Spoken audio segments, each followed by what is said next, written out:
Why Japan? Why the special interest in that market at the moment, and what opportunities are you seeing? Sure, great to be here.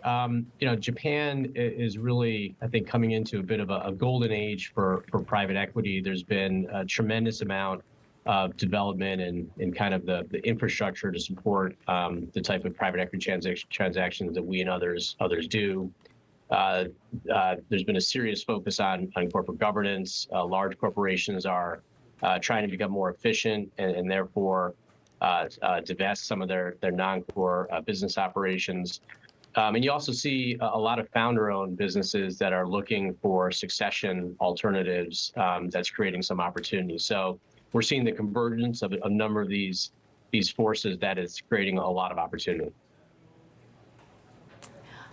I have to ask about the currency effect, the weakness in the yen at the moment at these levels. Is that creating more value? The short answer is it's hard to tell over the long run.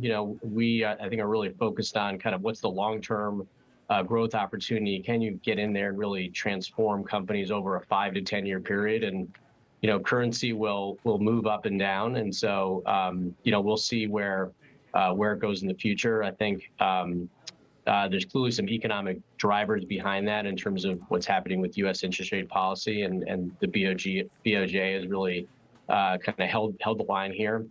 But long-term economic fundamentals is really what we're focused on.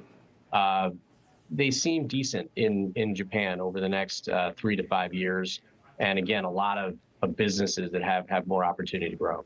You expanded into Japan in 2006. Since then, you've completed more than 25 investments.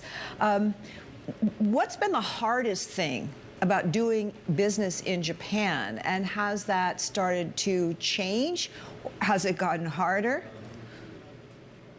I would say it's and I've personally been involved in Japan in this area for over 20 years, and I think it really was the education process to bring people up to speed about what private equity is and what it isn't, that it's got a long-term focus, that it builds businesses, that it helps drive efficiency and longer-term success.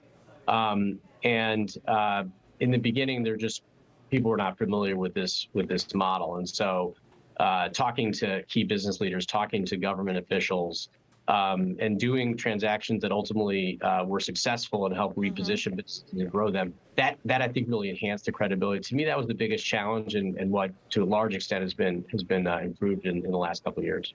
What would you say, what is the change that Japan needs to make most urgently right now?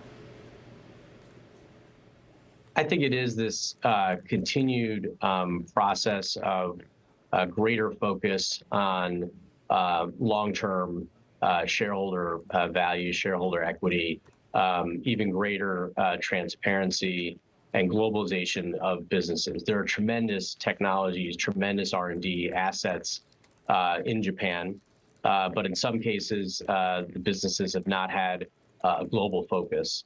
And in some cases, they've maybe been focused on too many things.